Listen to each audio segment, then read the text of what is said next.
Miss White. Good morning. It's such a pleasure to be here. I'm so excited to see so many new faces. I am excited to share with you about my greatest passion, which is Montessori education. So I'm going to go ahead and share my screen. And I did want to say that if at any time, if you have any questions or comments, please feel free to add them in the chat or to raise your hand or even just unmute yourself and ask them. I hope this will be an interactive session where you guys are feel comfortable and get the most out of it to help you. So as Dr. Valken was saying, this will be an introduction to Montessori. I wanted to start by giving a little bit of information about myself. So I'm so excited to have you guys here with me. We're going to explore the Montessori philosophy and pedagogy and discuss some practical applications. So some information that defined me as the host and the presenter. I am a former Montessori classroom teacher, administrator, and in-home caregiver with almost 15 years of experience now. Currently, I work as an educational consultant, an instructional guide for adult learners who are working to receive their Montessori certification with the Center for Guided Montessori Studies. And I'm also a blog writer and content creator for several Montessori organizations, including the American Montessori Society, Guide and Grow, which is targeted for children 0 to 3, and then also a group called Miro's Toys that creates Montessori materials. I hold certifications from the American Montessori Society in the 3 to 6 and 6 to 9 age groups, a master's in education with a concentration in Montessori studies, and an education specialist degree in school psychology. And I'm also a nationally certified school psychologist. So with all of that being said, here is a look at what we'll cover during today's session. We're going to start by talking about some basics about Montessori. We'll learn who Dr. Maria Montessori was, what the Montessori pedagogy and philosophy is and how it was developed, and the guiding principles of the Montessori philosophy. We'll then discuss some practical applications of Montessori. So let's go ahead and get started. So I wanted to take a moment here in the beginning just to find out what you all know about Dr. Montessori or the Montessori philosophy and pedagogy. So like I said, please feel free to raise your hand. You can unmute yourself, add comments in the chat, just sharing anything you know about Montessori or Dr. Montessori herself. Maybe if you have any particular questions so that we can talk about that through our session, that would be wonderful. Now look and see. Absolutely. I see Ricardo said that this learning method empowers students to choose and self-monitor, which increase their likelihood of success in real life. Absolutely. So it's all about promoting a child's independence, giving them that power, like you're saying, to choose, to self-monitor. And those are skills, right, that we know that are so crucial to life outside of the classroom. And that's really what Dr. Montessori was looking to develop. And she said education wasn't just about the academics, but an aid for life.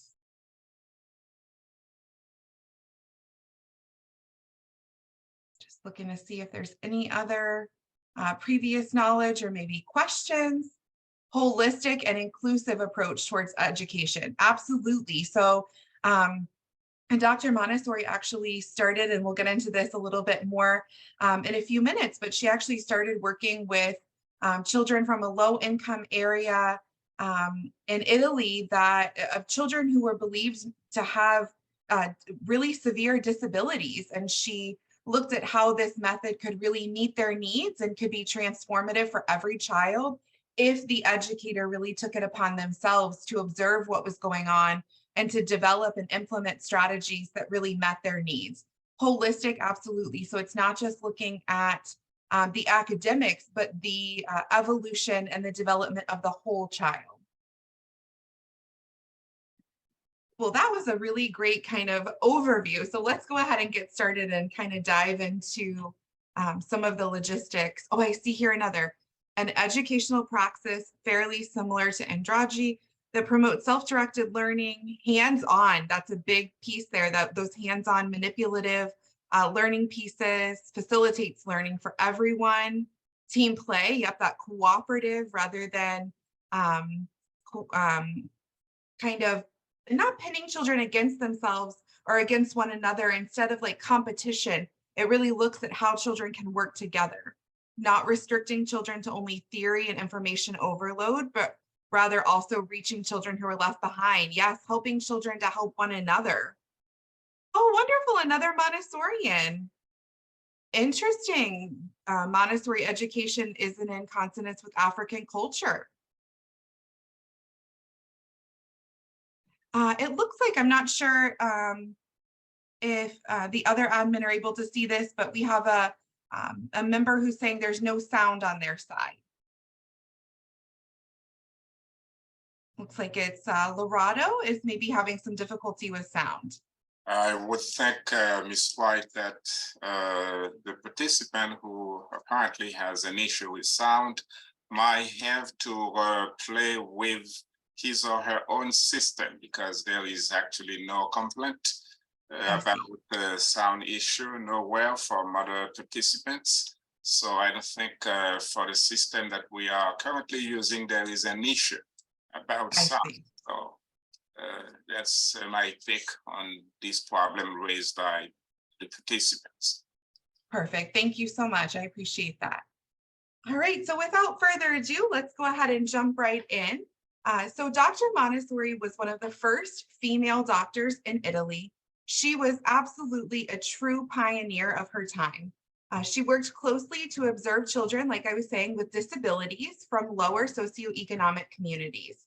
She used the knowledge that she gained from her in-depth observations and experiences to help her build this philosophy and pedagogy. Maria Montessori was an activist. She advocated for peace and for women and children's rights. She believed in equality for the sexes and fought for equal pay for equal work for women. The way she was quoted to speak about child nurturing, medical care, and food preparation clearly revealed an urging for social reform, as she expressed this ideal that these responsibilities for caring for children should not belong solely to mothers, but to society as a whole. Montessori was equally as passionate about children's rights. She believed children with disabilities, as she was quoted to say, should be educated and nurtured, not locked away and left to rot. She developed a hypothesis that altering the child's environment to meet their needs could help to engage them and could also address some of the disabilities that we might be seeing. Maria Montessori strongly urged that it was our duty as society to better understand these children and their needs so that we could offer them support from a very young age. So then what is Montessori? The Montessori method is an educational pedagogy that was developed by Dr. Maria Montessori around 1907. Her training as a physician helped her to objectively study and also to observe children, which allowed her to develop this curriculum that really allowed children to thrive.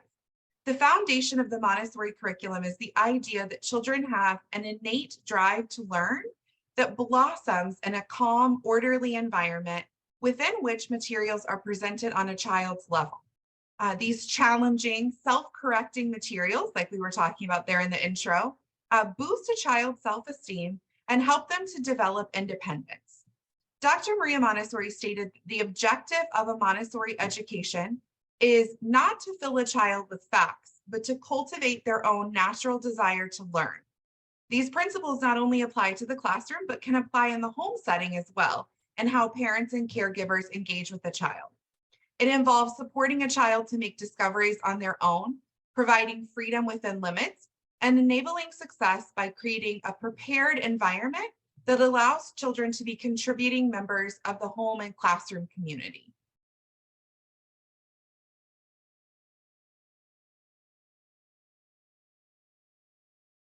So Montessori then is a complex, in-depth pedagogy. that really took Dr. Maria Montessori years of scientific observation and deliberate practice to develop. She adjusted the environment in the classroom and developed these carefully crafted materials to meet each child's needs. But the heart of the Montessori method really isn't in the materials themselves, but in this set of founding principles that Dr. Montessori established. So I want to take a closer look at each of these 10 guiding principles to help us better understand the true essence of Montessori, if you will. So at a few points throughout our session today, I wanted to take a moment to pause like this to gain some insight from you all, maybe if you had some questions, to also kind of see what you knew or what your thoughts were on specific topics. So I'd love to know how you show respect for children, or how you believe educators can show respect for their students. So again, if you want to unmute yourself, or if you want to raise your hand or just pop it in the chat, what are some ways that we as adults can show respect for children? What does that look like?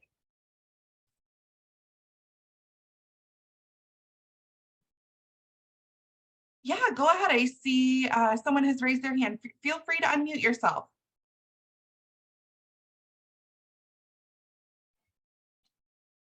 Hello. Hi. This is Botsalan from Botswana. It's nice to meet you. Thank you. Thank you for the presentation. Absolutely. I'm happy to be here. Yeah, I'm actually an activist for this respect for children. Yes, we should show respect to the children by avoiding embarrassing them, understanding, establishing the relationship in order to understand why they are doing a particular thing very calmly, respecting their feelings, and not just blaming and punishing. Absolutely. And also provide guidance. Yeah, I love how you mentioned really understanding, trying to understand the child, right? Knowing that their behavior is always, or their emotions even, are there for a reason, and really trying to figure out what that reasoning is.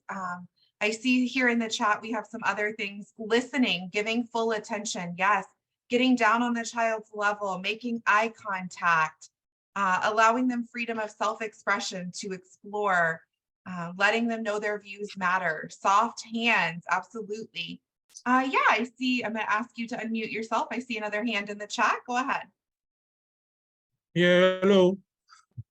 Yes. Hello. Hello. Yes, I'm calling from the Gambia. This is my first time participating in these sessions. I'm a new student doing my doctorate with AIU. I think this is a very important and interesting topic.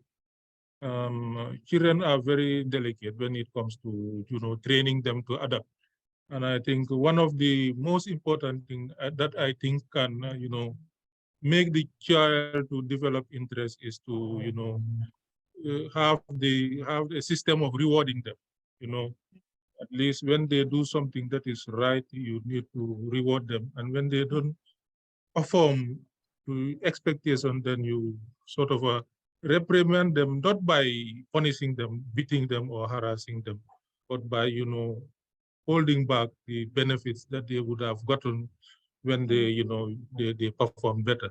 So in this way, it can at least bring them up. They would understand that in life, you need to perform in order to be able to at least excel. So in the educational aspect, I think this is very important, so that the child can better improve his capacity to learn better. Yeah, thank you. Absolutely. Thank you for being here. Yeah, it sounds kind of like what you might be referring to is a topic that in Montessori is referred to as freedom within limits. So we'll kind of get to that in a minute. And we'll talk about this motivation as well, because Dr. Maria Montessori really believed in the power of intrinsic motivation. So we'll cover that. I see in the chat some other ideas. Not depriving children of their rights, absolutely. Understanding that children learn differently, and learning what that looks like, not using baby talk, talking to them like they're as an adult, Not interrupting them. That's a big one that Dr. Maria Montessori talked about. Listen and learn from what they say and from what they do. Give them love, care, and attention. Yeah, teachers are like second parents. Absolutely. We spend a lot of time with children. Lend a helping hand. Absolutely. Herbert, I think I see another hand. I'm going to ask you to unmute yourself here. Herbert, go ahead and ask your question or make your comment, please. Yeah, this is Herbert Subuga from Uganda, Kampala. Thank you so much, the presenter. It's just a touching kind of presentation. And back to the question. I've learned one thing from my wife, because personally, I grew up not knowing that we have to give respect to our children. But one thing which I've learned, that you can do it when you bow down to, let me say, like me, I'm above 50, but you know, you go down when you are communicating to them like you are almost at the same age. That's one point. Then two, in order to show them that you respect them, at least you give them an attention. When the child is talking to you, communicating to you, you know, you give that child time, and that makes them to know that they are respected. Thank you. Yeah, absolutely. Right. Like getting down on their level, like we were saying, making eye contact, but also letting them know that they have your attention, that you aren't doing something else while you're interacting with them. Lets them know that you really show them respect, that you care for them, that you're listening, just like we would with adults, right? Like if we're doing something else, we're multitasking when we're engaged in a conversation, another adult isn't going to feel like we're really listening. So it's the same with children. Yeah. All right. So thank you so much for all of that. That was a wonderful engagement there. And I wanted to start with then one of the guiding principles that Dr. Montessori established, which was respect for the child. So she emphasized the importance of really deeply respecting children. She believed that children should be recognized as competent, capable members of their community and should be respected as such. Some of the ways that she talked about showing respect for children was not interrupting them when they're concentrating, allowing them to discover their own mistakes rather than pointing it out for them, and observing them without judgment. It's really important to try to understand, like you guys were saying, the child, their feelings, their needs. When they're experiencing these big emotions, acknowledging and validating their feelings, being present in the moment with them and trying to understand their perspective, offering the child choices, even within limits, so that they feel that sense of autonomy, involving the child in everyday tasks so that they feel like they're a contributing member of the classroom community. This might be allowing them to push in chairs, to roll rugs, sweeping, dusting, watering plants. Small tasks like this can really boost a child's sense of self and let them know that you respect their place in the classroom.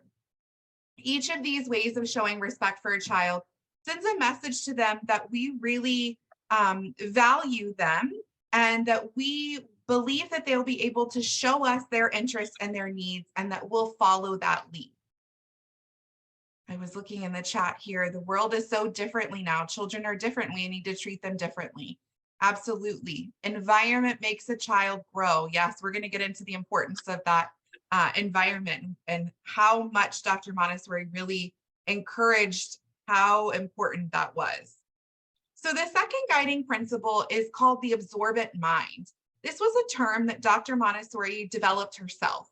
And her research reveals that the first 6 years of a child's life, which she coined the absorbent mind, are the most crucial in a child's development.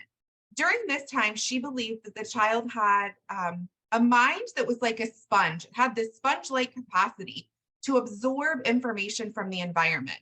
The absorbent mind could be realized through the process of learning a language, for example. So if you think about if you tried to learn a foreign language later on in your life as an adult, you definitely know it's not an easy task. But little children learn languages effortlessly, and that's through the absorbent mind. Children absorb not only language, but also the traits of their families and their communities with this absorbent mind as well. They learn how and what to eat and how to behave in certain situations. What the child takes in through their absorbent mind, they take in effortlessly. It just happens very naturally, and it really lays the foundation for their entire personality. Dr. Montessori talks about the absorbent mind in her book titled The Formation of Man, stating, "The absorbent mind is indeed a marvelous gift to humanity.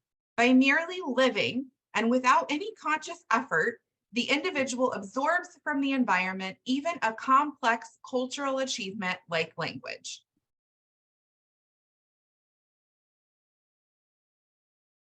I see a couple questions here in the chat. What does Montessori say about educating babies and toddlers?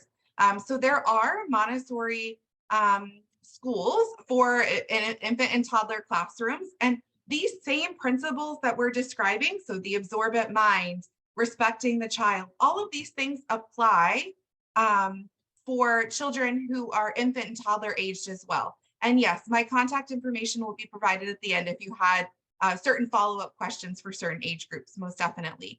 What happens to these children after they've moved to secondary or high school level? Absolutely. So my experience as an administrator and a teacher is that the children who exist in a Montessori setting and move on to a different setting really thrive because they have learned these foundational principles of how to be independent, how to coexist and be peaceful and really understand others. So I found that it's really this solid foundation that allows them to thrive in lots of other environments and communities. So the third guiding principle is another term that Dr. Montessori herself coined, which was sensitive periods. She observed that children pass through various stages in their development when they're most capable of learning specific knowledge and skills. And she called these stages sensitive periods. These periods are essentially windows of opportunity where children can learn and they have a heightened ability to process and master various skills quickly and with ease. Characteristics of these sensitive periods include this intense focus, repetition, where a child does an activity over and over and over again, commitment to a task, and periods of deep concentration. The timing of these periods is shown here in the chart, a general overview, but it is unique to each child. So let's say, for instance, where we have the sensitive period for small objects, even though it spans the ages from 1 to 4, that doesn't mean that it will begin right when a child turns 1 and end right as they turn 4. For some children, it might begin closer to age 2 and wax and wane and end around 3.5. So these are kind of a general idea of when these sensitive periods take place, but it will be unique to each and every child.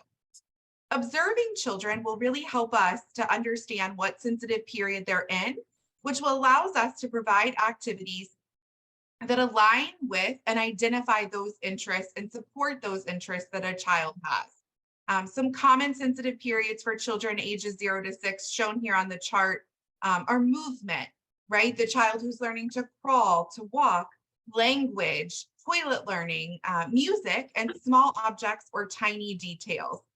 That's why I don't know if you've ever noticed children that are fascinated by, a tiny speck of dust even. That would be that sensitive period for small objects and tiny details that Dr. Montessori identified. Just want to check the chat here. Yes, allowing learners to get involved, absolutely. Making sure that they feel included, that they feel empowered. So this goes back to what someone brought up just a few moments ago, the prepared environment that Dr. Montessori referred to. So imagine a space with beauty and wonder that really inspires a sense of calm. It's designed to meet your every need, known for its simplicity, visual appeal, and individual tailoring to meet the needs of the child. This is the Montessori prepared environment, which is the fourth guiding principle of Montessori. The prepared environment is a carefully prepared learning space where everything has a purpose and a place. A distinct sense of order exists that really helps children develop logical thought processes. The fundamental idea behind the prepared environment is order in environment and in mind. Key components of a prepared environment include providing children with freedom, like choosing the activity that they want to explore and when and where they would like to move about, structure and order, that everything has a place and remains in its place, beauty, and the idea that the space is visually appealing and inviting, adding this peaceful nature and encouraging a sense of calm. Using low shelves, child-sized furniture, and simple decorations help create this prepared space. Getting down on the child's level to see things from their perspective can help us to ensure that the space feels inviting and accessible to the child. Take time to reorganize the space and keep modifying it to make sure it meets the child's needs. According to Dr. Montessori in her book, The Secret of Childhood, the first aim of the prepared environment is, as far as it is possible, to render the growing child independent of the adult. So it's really about making sure that the child has what they need to exist as if we weren't even there.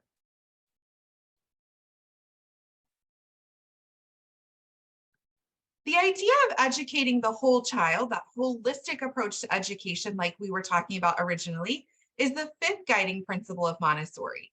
Montessori pedagogy is a holistic approach that focuses on nurturing each child's unique potential by providing learning experiences that support a child's intellectual, physical, social, and emotional development. All areas of a child's development are connected and are viewed as equally as important in Montessori philosophy. Montessori not only includes language and mathematics curriculum, but also covers areas known as practical life, sensorial, and culture. Montessori philosophy seeks not only to teach, but also to help children become engaged, responsible, and respectful human beings. Whole child education shows this connection and the relationship between subjects and engages the child's natural curiosity, showing them the purpose behind what they're learning. Something as simple as planting a garden can help a child understand mathematical, botanical, agricultural, and even nutritional knowledge. It also is a practical life activity that helps them really refine those fine and gross motor skills through the process of planting, watering, harvesting. And the experience can even be taken one step further and help the child begin to be involved in food preparation. In her book, The Absorbent Mind, Dr. Montessori talked about the importance of educating the whole child, stating, "The essential thing is to arouse such an interest that it engages the child's whole personality." Just going to check the chat here. Children learn from our actions more than our words. Absolutely. So children are going to mimic everything that we do. And so it's really important to have, and we'll talk a little bit about this again later, to have this slow, deliberate movement and really make sure there's intention behind each of our actions. So another question for you all, a common Montessori phrase is follow the child. So before we delve into this guiding principle, I would love to hear from you all on what you think this phrase means. What do you think it means to follow the child?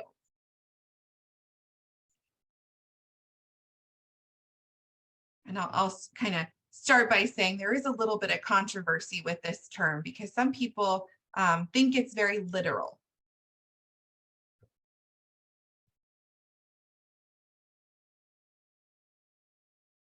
Yes, go ahead, Emmanuel. I'm going to ask you to unmute.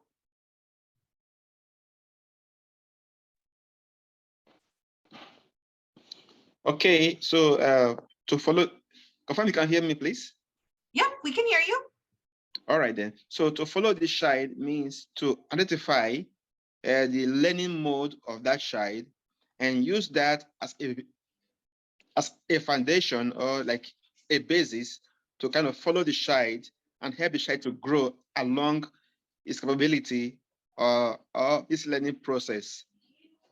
Yeah. Absolutely. Yeah, it's really observing, right? We were talking about the importance of observing a child's needs, their interests, their developmental level, and then using that as our guide to follow them I thought I saw someone else raising their hand. Was there someone else that wanted to? Yeah, absolutely. Let me unmute you here. Yes, yes. I did raise my hand, but I also concur with what the previous speaker said. I think it's all about monitoring the child, so that the child does not venture on the wrong path when it comes to education in order to be able to absorb. Because different children have different attitudes when it comes to learning. And if you don't follow the child, then he might follow a different path, that different from what the purpose of education is all about. I think that is very important, monitoring the child's every step in order to be able to at least support the child. Because the opportunities are there, but in order to be able to give it to the child, you need to know what are his or her needs, so that at least you can put her in him or her in the right direction. That was what I wanted to continue. Absolutely. You guys are spot on, right? Like I see in the chat as well, identifying their needs, their interests, carefully noticing their thinking and their reasoning. Yes. So let's look at what Dr. Montessori had to say about following the child. This phrase to her, some people think, let's start there, that following the child means letting the child do whatever they want. It's following the child literally. But this isn't really what Dr. Montessori intended. Truly following the child means stepping back to take ourselves as the adults out of the equation and really look and observe, like you were saying, the child's needs, their interests, and what they're doing developmentally. You're watching to see if for those sensitive periods we talked about, and following the child is about identifying these needs and interests and then trying to follow them by introducing activities that are aligned with them, setting up that prepared environment that offers children the opportunity to explore these interests and to have their developmental needs met naturally and independently. It also is important to remember that the freedom of allowing the child to take the lead and following their interests comes with limits. So the child is free within these limits. And that's one of the most important things Dr. Montessori talks about is it's not just allowing them to do as they please, but there's freedom within these boundaries that are established and that are held firmly by the adult. And we'll get into that in just a few moments of what she really meant by freedom within limits. One quote from Dr. Montessori that really relates to the idea of following the child is, "I observed little children. I sensed their needs and I tried to fulfill them. This is the Montessori method." I just think that's such a powerful statement about how important it is to really identify a child's needs and to follow what you're observing. I see in the chat here, following the child, observing the child's developmental stage. Yes. Every child needs 100% of our attention. Yes. Follow the child needs, observe the movements. Yes, absolutely. All of that is correct. So freedom within limits then is the seventh guiding principle of Montessori. It's important to remember that the freedom of allowing the child to take the lead and following their interests comes within these limits. This is an empowering concept that embraces the notion that the child is a competent being who's capable of learning and doing things for themselves. Dr. Maria Montessori observes that children learn best when they're given the freedom to move, to choose their own work or activities, and to follow their own interests. She spoke of 3 limits within which these freedoms should operate: respect for oneself, respect for others, and respect for the environment. So those are the limits that we're really trying to establish as the adult. We're looking to see when children are being distracting to others, when they're being disrespectful, maybe when they're causing damage to the environment or the materials. And that's when those limits really need to be established. Check the chat here.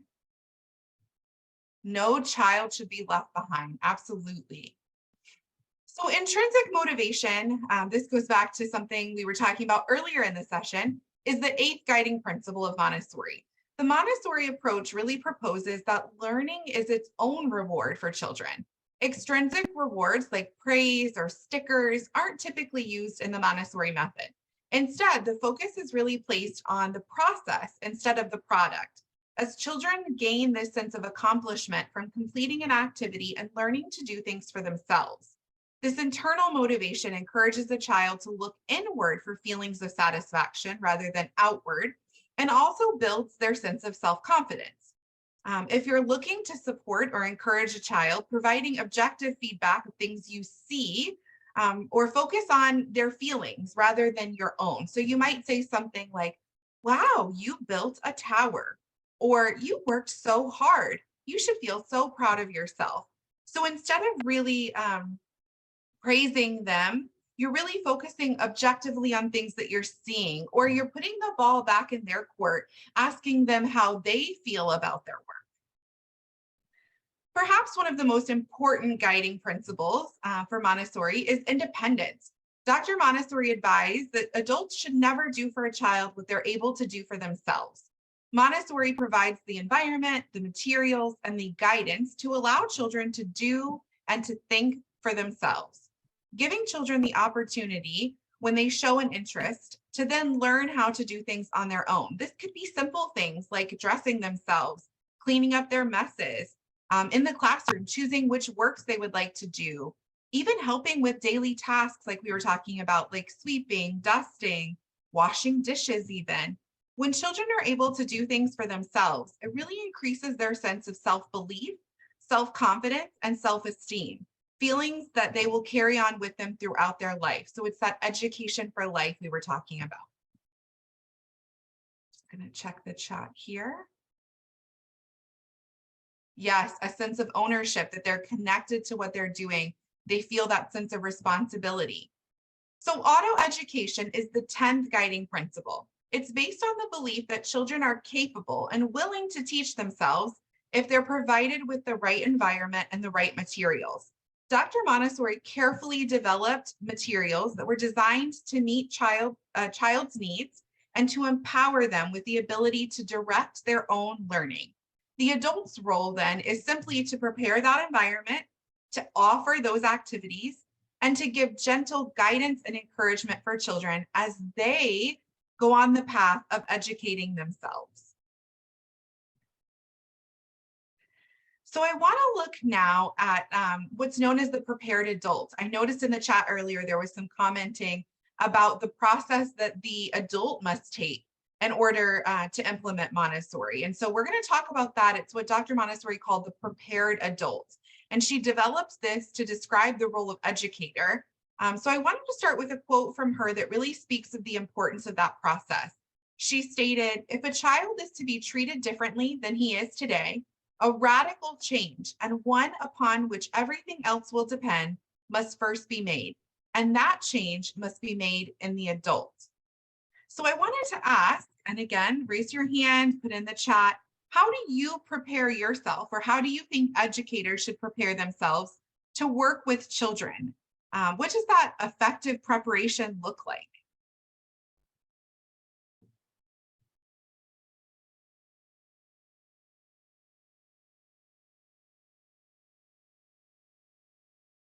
So again, ladies and gentlemen, you are fully welcome to get involved very closely and participate.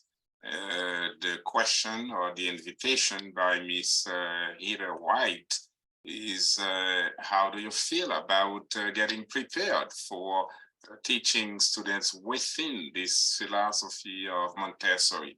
Ron Alexis, go ahead for your question or your response, please. Ron Alexis. Hi, good morning, everyone. Am I being heard? Yes.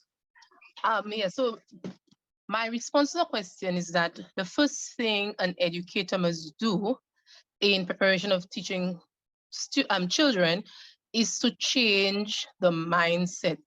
Correct. The reason I'm saying this is because I am a special education teacher. And one of the main difficulties in the schools in my country is that a number of teachers, they have the mindset that not every child should be in the mainstream school. So if we are to teach children, we must first change our mindset. We must believe that every child has a right to be in the classroom, and we should shift our mindset to a more inclusive one where no child is left behind, where every child is catered to in the classroom, and where the strategies and the pedagogy used in the classroom caters to every learning style. So my thing is, before we even approach the children, we need to have that mindset where we embrace every child despite their circumstances, despite their background. This is my contribution. Thank you. Thank you very much, Ron. Let me add up a little bit to what you just said. It delighted me to hear you express that philosophy, because I've been in a classroom myself for over 40 years. And one thing that I used to tell both students and other teachers when I meet with these teachers is the main quality, the main virtue required of teachers is to be an authentic human. If you're not human, you know, with all the implications and meanings of this term to be human, there is absolutely no way you can be comfortable around other people, regardless of their creeds, their styles, and everything else. And of course, as a direct corollary or connotation, you cannot teach. So I love what you just said, Ron. You've got to be human. You've got to have that sort of mindset to accept, not only accept, I would add the term love. You've got to love other people around you, regardless of whom they are, what they look like, and so forth and so on. You've got to possess that type of virtue to be able to teach children or adults correctly or properly, efficiently, effectively. I love that term. I don't know what you think about this, Lumbayi Ilunga. This is your term now. Go ahead, Lumbayi. Turn your mic on, please. Yeah, hello, can you hear me now? Very well. All right. So my about this subjects that I've read here. So as my colleague said, but for me, to treat the children is like we have to treat children individually, not like put them in a block and then treat them as the previous student. We treat them like the same, which is not good. Even at the hospital, if a patient came with maybe something, or maybe some chronic or whatever disease that is got, you don't have to compare them. You know, you have to treat them individually. That's what I wanted to add in that. Thank you. Thank you very, very, very much, Lumbayi. There is an issue being brought up in the chat line. I'm sure, Ms. White, you can see that as well. The participant wrote, I agree, but should we keep all together or know each child capability and recognize it? What is your stand on that, White?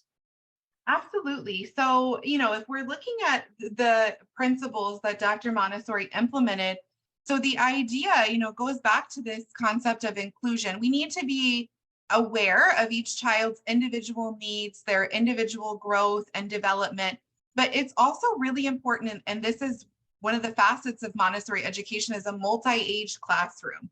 And so allowing children of different ages, of different developmental levels, with different interests to coexist together, not only does it allow them to build this sense of community where they can help one another, they can lead and guide one another, they learn from one another, but it also more closely mimics what society looks like outside of the classroom.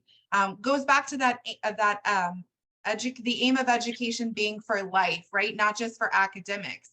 So if we are trying to create this model that helps prepare a child for life by creating this environment in the classroom, by grouping children together rather than isolating them, it more closely does that, because it allows children to learn how to work with others, to learn how to respect others, to learn how to help others, to learn how to love others, right? I loved that that was brought up, that one of Dr. Montessori's quotes, one of my favorite quotes from Dr. Montessori talks about how love, of all things, love is the most potent. And that's really what it's about, is loving, accepting, acknowledging, validating, right? All of these things, every single child, and helping them do the same with their classmates and for everyone around the world. I think I had seen someone else raise their hand, maybe not using the chat feature. Is it Antwi?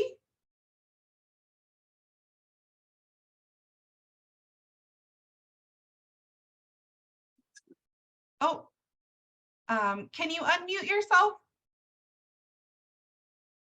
If you're talking about Ron Alexis, I believe Ron is the participant whom we just heard with her comment about. There was someone else who was raising their hand. I think it's Antwi, Daniel. Oh, they went away on my screen now. Darkwa. So whoever is now raising hand, please feel welcome to ask your question. Ms. White is ready to tackle every issue you find important to bring up. Go ahead, please. Don't be shy. Thank you, sir. All Please, right. for what you have learned now, I've seen that the children are our future. And I want to know if it's advisable to punish a child when in case he goes outside the role he's supposed to do. Is it vital to punish the child?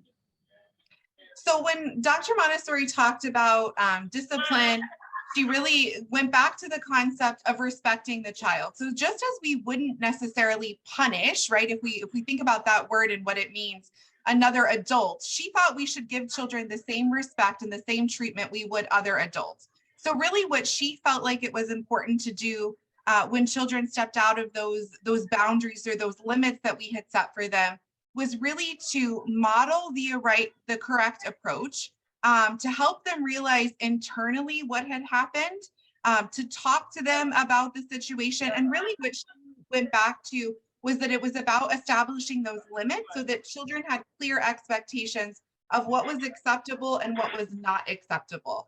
And a really great book, if you're interested on what that approach looks like, I'll put it in the chat just so everybody can see it as well. It's called Positive Discipline in the Montessori Classroom.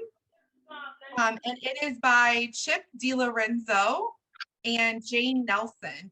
But it's really about understanding that every child's behavior is trying to communicate something with us. So even when they're misbehaving, if you will, it's a behavior that we would prefer them not engage in, that it's really because there's some kind of unmet need.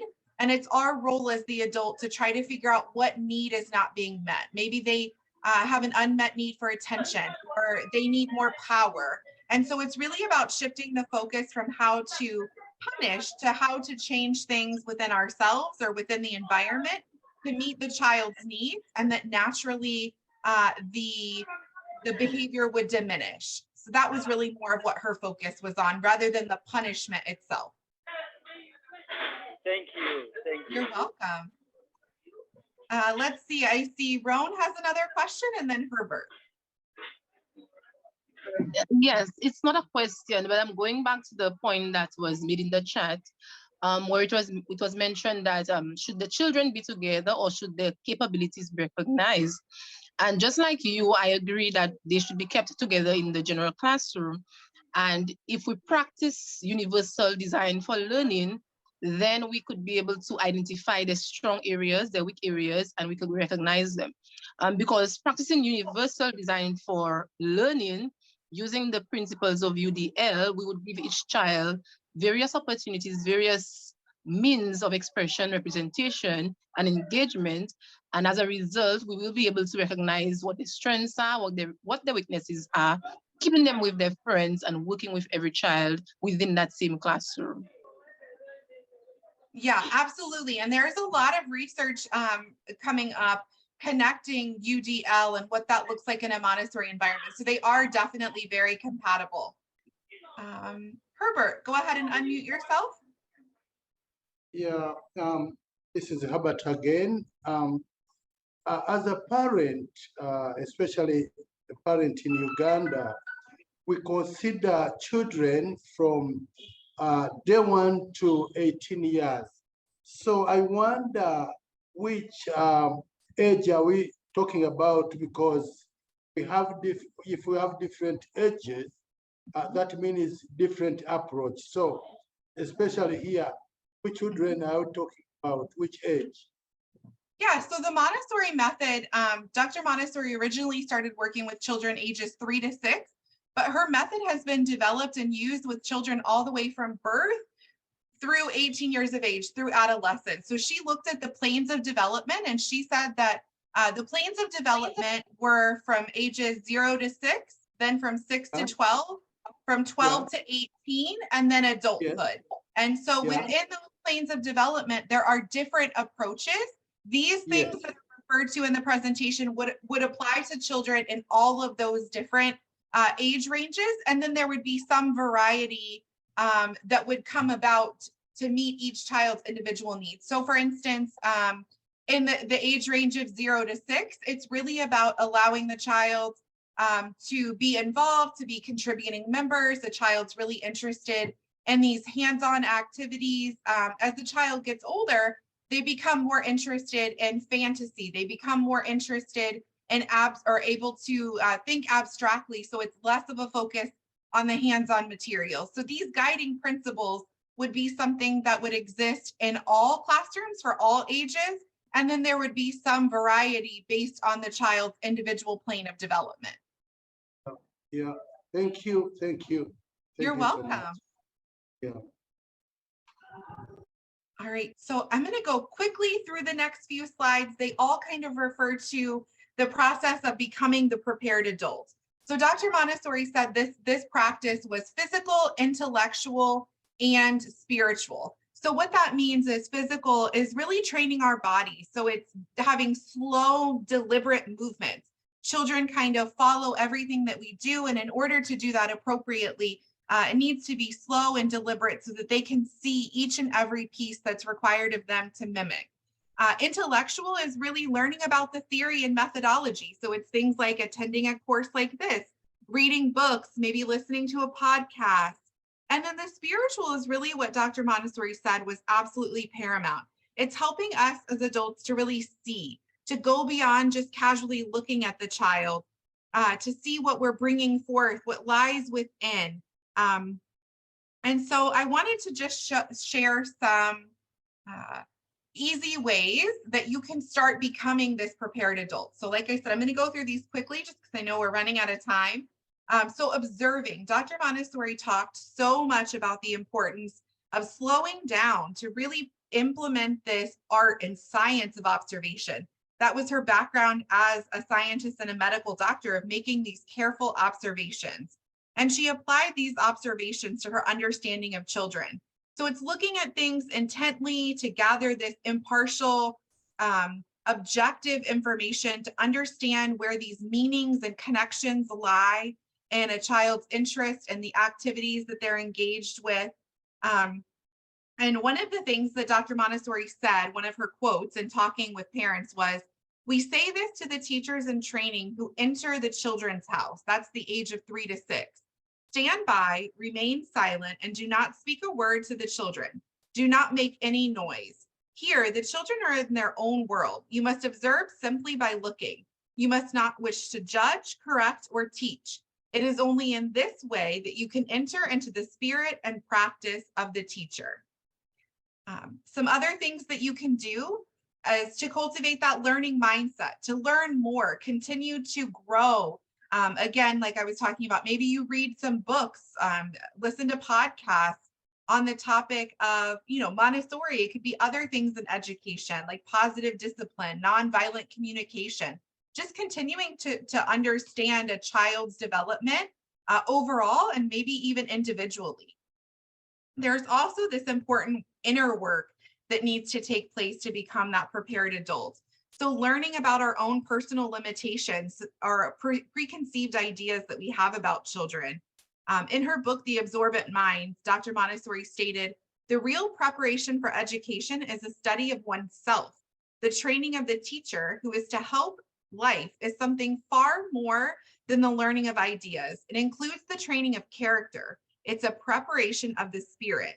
So this spiritual preparation she talked about is about letting go of our egos and really working on ourselves, identifying our own triggers, these preconceived notions that we have about a particular child. Maybe you start to question, where do my ideas about education come from? Where do my expectations for children come from? How did my educational or childhood experiences impact how I'm feeling today? And then another piece is really focusing on not being a director of children, but on being a child's guide. So rethinking our role as a teacher and what that means. A guide should do these things: give children space to explore things on their own, be available when needed, be kind and clear, help the child take responsibility, respond rather than react. So it's really about, instead of teaching them everything they need to know or doing things for them, just being their guide along that path. Another way we kind of talked about is giving them that specific feedback. Instead of saying something that you feel, asking them how they feel, acknowledging their efforts, really offering them sincere sentiments, thanking them when they do something that you really appreciate, how they're helping you. I wanted to kind of end here on a note that it's important to remember that there's no such thing as 100% Montessori. It's unattainable. Nobody's 100% Montessori. Nothing is 100% Montessori. It's not something that should feel pressured or stressful. It's really just about the way that we respect the child, respect the environment, how we communicate with them. It's about embracing those 10 guiding principles and really helping children become this prepared adult, much like we are trying to prepare ourselves. And lastly, I just wanted to leave with a quote before I open it up for any last questions. This quote is so powerful to me. It says, at its core, Montessori sees children as capable and confident. It's all about respecting the child, following the child in their interests, and preparing an environment that helps them to thrive and to develop life skills that will allow them to be the best that they can be. It also allows us to embark on a journey within ourselves. So with that, I want to say thank you so much for allowing me to be here. It's been an absolute joy. Here's my contact information. My email is there if you have follow-up questions. My LinkedIn is there if you want to connect there as well. And I also would love for you all to follow me. I have a business Instagram and Facebook page called @Montessori.matters. And I share lots of Montessori and education and parenting related content on those pages as well. I share a lot of the blogs that I write. If that's of interest to you to learn more about Montessori, that would be wonderful. And so I'll open it up now if anyone has any questions. And thank you again for having me. It's been an absolute joy. Thank you very much, Miss Heather White. I am speechless. I am so delighted. And so all the participants, based on the testimonies they have put on the chat line, their participation, their questions, and some other issues keep popping up on the chat line. Thank you very, very much again on behalf of those participants and on behalf of the entire family of Atlantic International University. If we were to summarize in just one single word everything we've heard so far from this class session, that is empowerment. Empowerment, that's all we need to do. This is every aspect of the presentation we look into, we will see, we will feel, we will understand the concept of empowerment. That's all that has to be done to empower students, to empower learners, to allow them the freedom to act, to intervene, to participate. We've got to remember, ladies and gentlemen, that people have different learning styles. As a matter of fact, the notion of fingerprint comes from there. Every individual we see or meet is unique on this world. There are no duplications whatsoever. People have different learning styles. They have different concepts or philosophies of life. Some people learn by auditory means, some are kinesthetic, some just focus on reading and writing. Different learning styles. Some people also just want to hear. That's all they learn about. So we've got to be cognizant of those different styles, of different ways of life, and teach, interact with people accordingly. I don't want to say too much about it. We've heard so far a lot from that outstanding presenter, Miss Heather White. Let me also remind participants that they don't have to worry if they miss anything, because the full recording will become available within their student portals. It's not going to happen today or tomorrow, but our technology department is now actively at work. That recording will be prepared and put on your student portal so that in the next few days, 2 or 3, you go back there and you will see everything that has been said or heard, and you will be able to rewind and pause and look here and look there. The entire class will become yours. But Ms. White is, of course, still with us for the last few questions or issues you might want to raise or bring up. Ladies and gentlemen, the floor is yours right now if you want to ask a question or make a quick comment. I see the hand of Herbert again.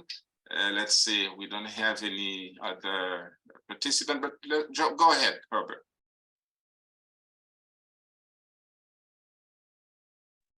Yes, this is Herbert from Uganda. I'm so grateful for the to the presenter. It has been a wonderful representation. So I'm requesting, I'm making a request that if possible, we get back the presenter again, because we have enjoyed and we have learned. I personally have learned a lot. Thank you so much. Thank you, Herbert. It would be an honor to come back. I'm so glad that you all enjoyed it and learned. Like I said, Montessori is my passion, so it's very easy for me to talk and to discuss it at length. So I'm glad that it was enjoyable and helpful. Grateful. Thank you. I'm very happy to hear that response from you, Ms. Heather White. Your commitment to come back and be a pleasure, a delightment again for the entire family of Atlantic International University. And surely, ladies and gentlemen, we will have Ms. White back for a similar presentation or a complementary details about this essential and critical topic of Montessori education. Let's see if we have any other hands up. If you missed that statement, ladies and gentlemen, want to remind you again that the recording will be available to you. So you don't have to worry if you miss any important detail. The whole thing will be there for you in a few hours or days in your student portal. Everybody is saying that, yes, it was not good. It was just an outstanding session by Miss White, Miss Heather White. We are all happy and we all express the same feeling about the world-class level of your presentation, something that, you don't get anywhere in any university. And this is all to the value, the really importance of what you've just done, Mr. Heather White. Again, the floor is still open, ladies and gentlemen. If not, remember The recording will be there for you in your student portal. And Ms. White has, matter of fact, shared some critical details about herself, her LinkedIn site, Instagram, Facebook. There are several ways that you can get back in touch with the presenter and participate in everything that she's doing. She has clearly stated that she is a passionate Montessori professional. So please, let's again say thank you very, very much to Miss Heather White. I don't know if you want to have the last question or word, but just before that last statement from you, let's allow the opportunity to that participant identified with just the name of the phone, Galaxy 56 Edge, S6 Edge. Go ahead, Mr. Galaxy. Thank you so much. I have been struggling to join up. I'm sorry I have come late, but my direct question please goes as this. I'm not a teacher, I'm a military personnel having 4 kids.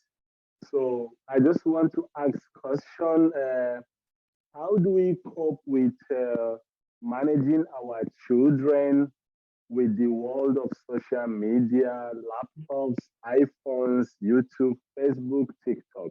What is your advice for us on how to guide our children, though we used to be at work and the mothers sometimes be at home with them more while they are allowed for freedom, as we all mentioned, with their phones and laptops? Thank you so much. Absolutely. Thank you for the question. So I think that first I want to say, I think it depends on the age of the child.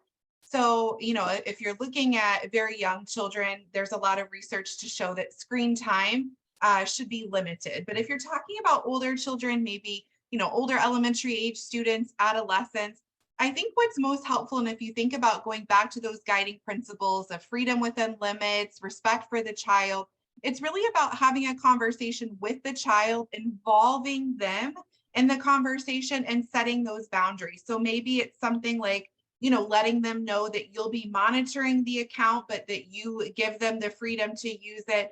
Maybe it's about establishing amount of time each day that they're able to use these mediums, so that you're giving them part of the responsibility and the power to set these parameters, but that you're also overseeing things. So there's boundaries, there's limits, but they're involved in the process of what that looks like.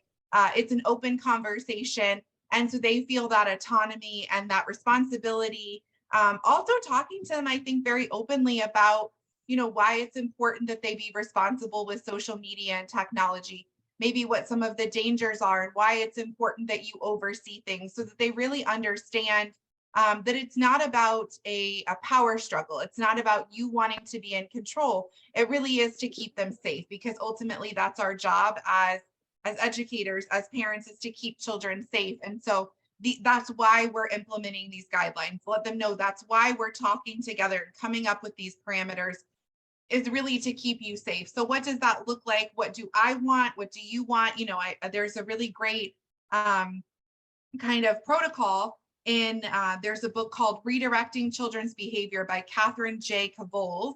I'll put that in the chat in just a second as well, if anyone's interested.